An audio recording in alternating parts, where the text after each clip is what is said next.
محترم احبہ، جب حضرت موسیٰ علیہ السلام اللہ جل وعلا کی بارگاہ میں کلام کرنے کے لیے جا رہے تھے تو راستے میں ایک انتہائی مالدار شخص سے ملاقات ہوئی۔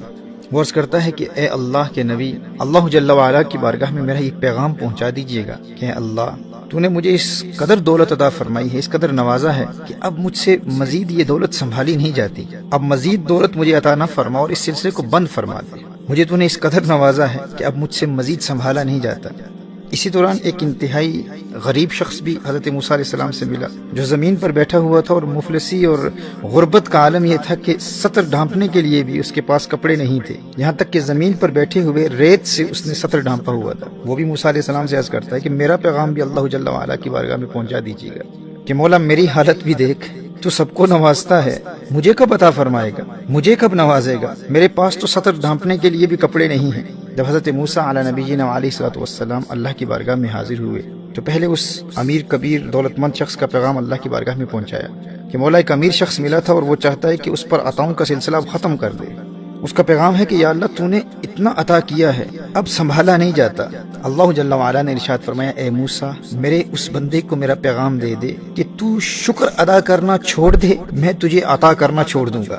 حضرت موسیٰ علیہ السلام عرض کرتے ہیں کہ یا اللہ، ایک انتہائی غریب انسان بھی ملا تھا اور اس کی حالت تو یہ تھی کہ سطر ڈھانپنے کے لیے بھی کپڑے نہیں تھے، یہاں تک کہ اس نے ریت کے ذریعے سطر ڈھانپا ہوا تھا، اور اس کا پیغام یہ ہے کہ مولا مجھے کب عطا فرمائے گا، مجھے کب نوازے گا، میرے پاس تو کچھ بھی نہیں ہے۔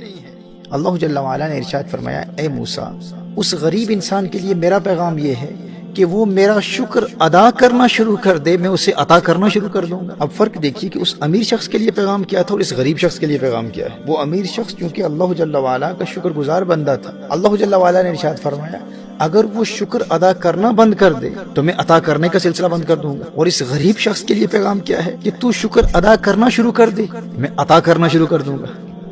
اب سیدنا موسیٰ علیہ السلام جب واپس آئے تو اس امیر شخص نے پوچھا کہ اے اللہ کے نبی، کیا میرا پیغام اللہ جل وعلا کی بارگاہ میں پہنچایا تھا؟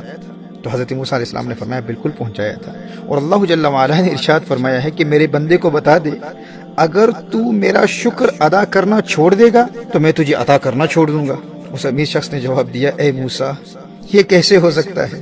محترم احباب، آپ ذرا اس امیر شخص کے جواب پر غور کیجئے گا۔ وہ کہتا ہے کہ اے اللہ کے نبی، یہ کیسے ہو سکتا ہے، یہ کیسے ممکن ہے کہ میں شکر ادا کرنا چھوڑ دوں؟ اس شکر کے علاوہ میرے پاس ہے ہی کیا؟ جب میرے پاس کچھ نہیں تھا اس وقت بھی شکر کی دولت تھی، میں سب کچھ کر سکتا ہوں لیکن شکر کی دولت سے محروم نہیں ہو سکتا۔ اے موسیٰ، جو کچھ بھی ہو جائے میں شکر ادا کرنا نہیں چھوڑوں گا۔ حضرت موسیٰ علیہ السلام نے ارشاد فرمایا اگر تو شکر ادا کرنا نہیں چھوڑے گا تو اللہ جل وعلا تجھے عطا کرنا نہیں چھوڑے گا، اگر تو شکر ادا کرتا رہے گا تو اللہ جل وعلا تجھے نعمتیں عطا کرتا رہے گا۔ اللہ اکبر۔ محترم احباب، پھر وہ غریب شخص بھی حضرت موسیٰ علیہ السلام سے ملتا ہے اور عرض کرتا ہے کہ میرے پیغام کا کیا بنا، میرا پیغام اللہ جل وعلا کی بارگاہ میں پہنچایا؟ سیدنا موسیٰ علیہ نبینا علیہ الصلوۃ والسلام نے ارشاد فرمایا کہ اللہ جل وعلا کا پیغام تیرے لیے یہ ہے کہ تو میرا شکر ادا کرنا شروع کر دے، میں تجھے عطا کرنا شروع کر دوں گا۔ اس نے فوراً جواب دیا کہ اے اللہ کے نبی، میرے پاس ہے ہی کیا، میں کس بات پر شکر ادا کروں، میرے پاس تو کچھ ہے ہی نہیں، مجھے اللہ تعالیٰ نے دیا ہی کیا ہے کہ میں شکر ادا کروں؟ میں تو اپنا سطر بھی اس ریت سے ڈھانپ کر بیٹھا ہوا ہوں، میرے پاس ہے ہی کیا کہ میں شکر ادا کروں؟ اللہ نے مجھے دیا ہی کیا ہے؟ میرے دوستو، جو ہی اس نے یہ جملے کہے نا، ہوا کا ایک تیز جھونکا آیا اور اس ریت کو بھی اڑا کر چلا گیا۔ جو ریت اس کے پاس تھی وہ بھی چلی گئی۔ میرے دوستو، یہ ہے شکوے کا وبال، جو ہے وہ بھی چلا جاتا ہے۔ محترم احبہ، اگر وہ غریب شخص اس ریت پر شکر ادا کرتا نا تو اللہ جل وعلا اسے کپڑے عطا فرما دیتا، اور پھر وہ اگر کپڑوں پر شکر ادا کرتا تو اللہ جل وعلا اسے مزید مال و دولت عطا فرما دیتا۔ لیکن چونکہ ساری زندگی وہ بجائے شکر کے شکوے کرتا رہا، اور شکوے کا نقصان یہ ہوتا ہے کہ اللہ جل وعلا نے جو دیا ہے اللہ جل وعلا وہ بھی واپس لے لیتا ہے۔ میرے دوستو، اس اصول کو یاد رکھیے گا، gratitude increases blessings and ingratitude decreases blessings. If you thank Allah Jalla wa'ala for whatever Allah Jalla wa'ala has blessed you with, Allah will give you more. But if you're ungrateful and you keep complaining about things that you don't have, then Allah Jalla wa'ala will deprive you of the things that you already have. ہمارا سب سے بڑا المیہ یہ ہے کہ ہم چھوٹی چھوٹی باتوں پر شکوے کرتے ہیں، جس کے نتیجے میں جو نعمتیں اللہ جل وعلا نے ہمیں پہلے سے عطا کی ہوئی ہیں اللہ جل وعلا وہ بھی لے لیتا ہے۔ جبکہ اگر ہم فقط ان نعمتوں پر غور کرتے رہیں جو اللہ جل وعلا نے ہمیں پہلے سے عطا کی ہوئی ہیں اور ان پر اللہ کا شکر ادا کرنے کی عادت بنا لیں تو اس کا فائدہ یہ ہوتا کہ وہ نعمتیں بھی محفوظ رہتی، ہم ان سے کبھی محروم نہیں ہوتے جو اللہ جل وعلا نے ہمیں پہلے سے عطا کی ہوئی ہیں، اور اللہ جل وعلا ہمیں وہ بھی عطا فرما دیتا جو ہمارے پاس نہیں ہے۔ یہ ہمارے دین کا قانون ہے، یہ اللہ کا اصول ہے کہ شکر نعمتوں میں اضافہ کرتا ہے، نعمتوں کو بڑھاتا ہے، اور شکوہ نعمتوں سے محروم کر دیتا ہے، جو پہلے سے حاصل ہے اس سے بھی انسان محروم ہو جاتا ہے۔ اللہ جل وعلا نے قرآن کریم میں ارشاد فرمایا لَئِن شَكَرْتُمْ لَأَزِيدَنَّكُمْ وَلَئِن كَفَرْتُمْ إِنَّ عَذَابِي لَشَدِيدٌ۔ اگر تم اللہ جل وعلا کا شکر ادا کرو گے تو اللہ جل وعلا مزید عطاؤں کی برسات کرے گا، اللہ جل وعلا مزید نعمتوں سے نوازے گا، اور اگر ناشکری کی تو اللہ جل وعلا کا عذاب شدید ہے۔ محترم ہے، اس شدید عذاب کی ایک دنیاوی صورت یہ ہے کہ جو تم حاصل کرنا چاہتے ہو اللہ جل وعلا وہ کبھی عطا نہیں فرمائے گا، اس سے محروم ہو جاؤ گے، اور جو پہلے سے حاصل ہے اول تو تم اس سے کبھی لطف اندوز ہی نہیں ہو سکو گے، اور بالآخر اس سے بھی محروم ہو جاؤ گے۔ لہٰذا جو کچھ اللہ جل وعلا نے پہلے سے عطا کر رکھا ہے اس پر غور کرو، اس سے لطف اٹھاتے رہو اور شکر بھی ادا کرتے رہو۔ میرے دوستو، اس کا فائدہ یہ ہوگا کہ اس نعمت سے تم لطف بھی اٹھاتے رہو گے، لطف اندوز بھی ہوتے رہو گے، اور پھر شکر کی برکت سے دنیا کی کوئی طاقت اس نعمت سے تمہیں محروم نہیں کر سکے گی، اور پھر دل میں جن چیزوں کی تمنا ہے جو حاصل نہیں ہے، شکر کی برکت سے اللہ جل وعلا تمہیں وہ بھی عطا کر دے گا۔ یہ اللہ کا اصول ہے، یہ اللہ کا قانون ہے۔ دیکھیے، آپ کے پاس ایک گھر ہے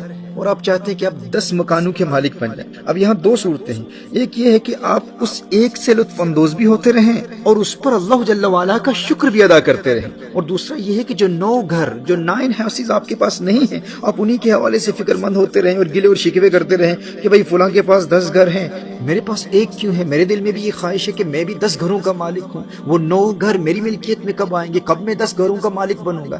جب آپ کا رویہ یہ ہوگا تو محترم احبہ، اس رویے کے 3 نقصانات ہیں۔ اس کفران نعمت اور ناشکری کے رویے کا پہلا نقصان یہ ہے کہ جن 9 گھروں کی خواہش آپ کے دل میں ہے، اس ناشکری کی وجہ سے اللہ جل وعلا وہ 9 گھر آپ کو کبھی عطا نہیں فرمائے گا، آپ ان سے ہمیشہ ہمیشہ کے لیے محروم رہیں گے۔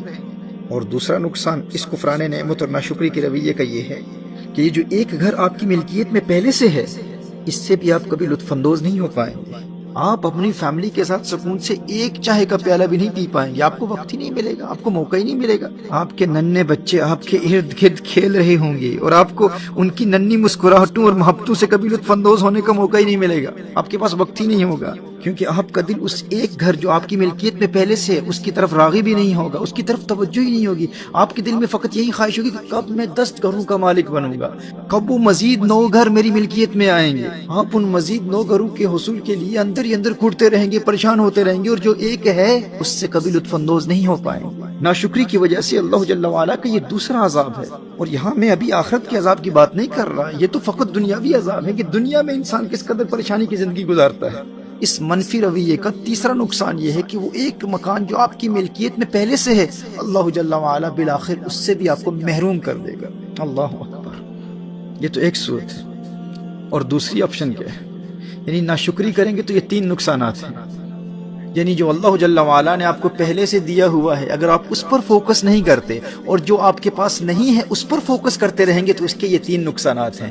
لیکن دوسری صورت بھی ہے، وہ یہ ہے کہ جو اللہ جل وعلا نے آپ کو پہلے سے دیا ہوا ہے آپ اس پر فوکس کریں، آپ اس پر غور کریں اور اللہ جل وعلا کا شکر ادا کرتے رہیں۔ جو آپ کو پہلے سے حاصل ہے اس پر اللہ جل وعلا کا مسلسل شکر ادا کرتے رہیں۔ تو اس کے پھر 3 فوائد ہیں۔ ناشکری کے 3 نقصانات دنیاوی اعتبار سے بیان کیے، اب شکر گزاری کے 3 فوائد کیا ہیں وہ بھی سماعت فرما لیں۔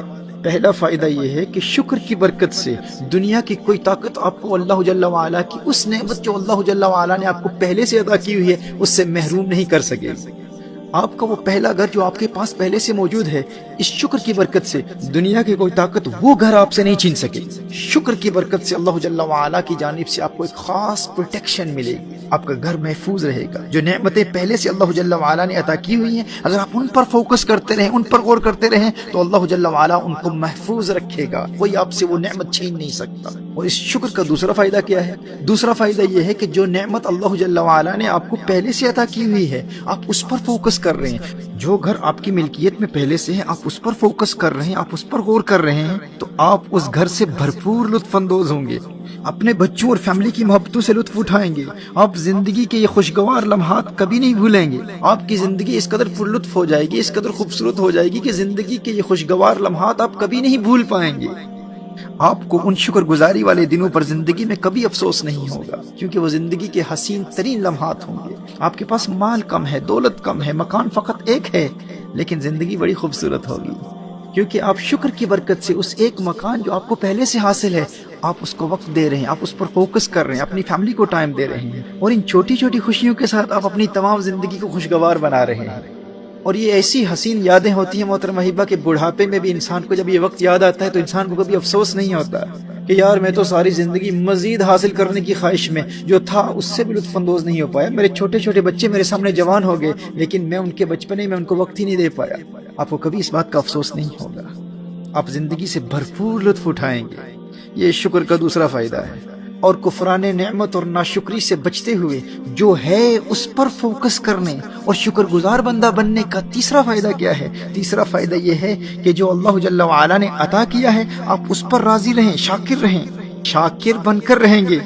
تو پھر اس شکر کی برکت کیا ہے؟ اللہ ارشاد فرماتا ہے لَئِن شَكَرْتُمْ لَأَزِيدَنَّكُمْ۔ اللہ جل وعلا وہ 9 گھر جو آپ کی ملکیت میں ابھی نہیں ہیں، اس شکر کی برکت سے اللہ جل وعلا آپ کو وہ بھی عطا فرما دے گا۔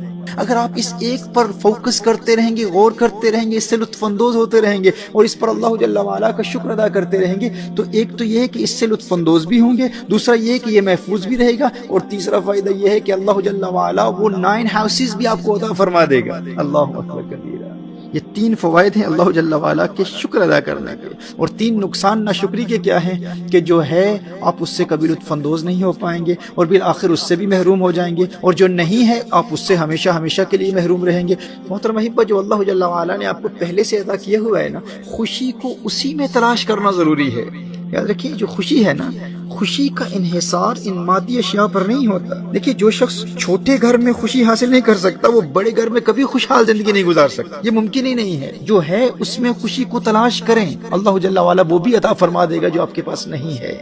جو شخص سستی اور پرانی گاڑی میں خوشی حاصل نہیں کر سکتا وہ نئی اور مہنگی گاڑی حاصل بھی کر لے، اسے خوشی حاصل نہیں ہوگی۔ ایک مکان کا مالک اگر اس ایک مکان میں خوشی حاصل نہیں کر سکتا تو 10 مکانوں کا مالک بننے کے بعد بھی وہ کبھی خوشحال زندگی نہیں گزار سکتا۔ ہزاروں خواہشیں ایسی کہ ہر خواہش پہ دم نکلے، بہت نکلے میرے ارمان لیکن پھر بھی کم نکلے۔ یہ ارمانوں اور خواہشات کا سلسلہ کبھی ختم نہیں ہوتا۔ جو ہے اس پر کثرت سے شکر ادا کرتے رہیں، ہر رات سونے سے قبل اس پر فوکس کریں، اس پر غور کریں اور اس پر اللہ جل وعلا کا شکر ادا کرتے رہیں اور اس میں خوشی تلاش کرتے رہیں۔ دیکھیے پھر اس شکر کی برکت سے اللہ جل وعلا آپ کو وہ بھی عطا فرما دے گا جس کی آپ کے دل میں خواہشات ہیں۔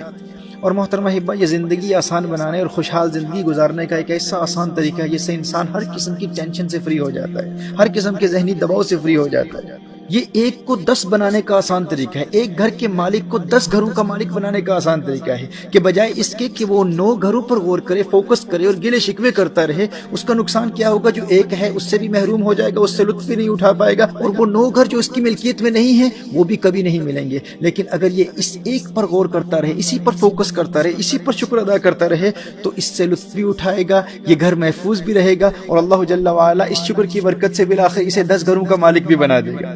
دیکھیے اسی طرح اگر آپ کے پاس 1 لاکھ پاؤنڈ ہے، 1 لاکھ ڈالرز ہیں یا 1 لاکھ روپیہ ہے اور آپ چاہتے ہیں کہ آپ 1 کروڑ روپے کے مالک بن جائیں تو 99,100,000 اس 99 لاکھ کے نہ ہونے پر گلے شکوے نہ کریں، بس اس 1 لاکھ پر شکر ادا کرتے رہیں۔ آپ اس 1 لاکھ سے لطف اندوز بھی ہوں گے، وہ ضائع بھی نہیں ہوگا، اور اس 1 لاکھ پر کثرت سے اللہ تعالیٰ کا شکر ادا کرتے رہیں گے تو پھر دیکھیں شکر کی برکت سے اللہ جل وعلا اس 1 لاکھ کو 1 کروڑ میں کیسے بدل دیتا ہے۔ آپ حیران ہو جائیں گے یہ کیسا آسان طریقہ ہے زندگی گزارنے کا، ٹینشن فری زندگی۔ آپ کیوں پریشان ہوتے ہیں؟ ٹینشن فری زندگی گزاریں، ریلیکس، انجوائے یور لائف۔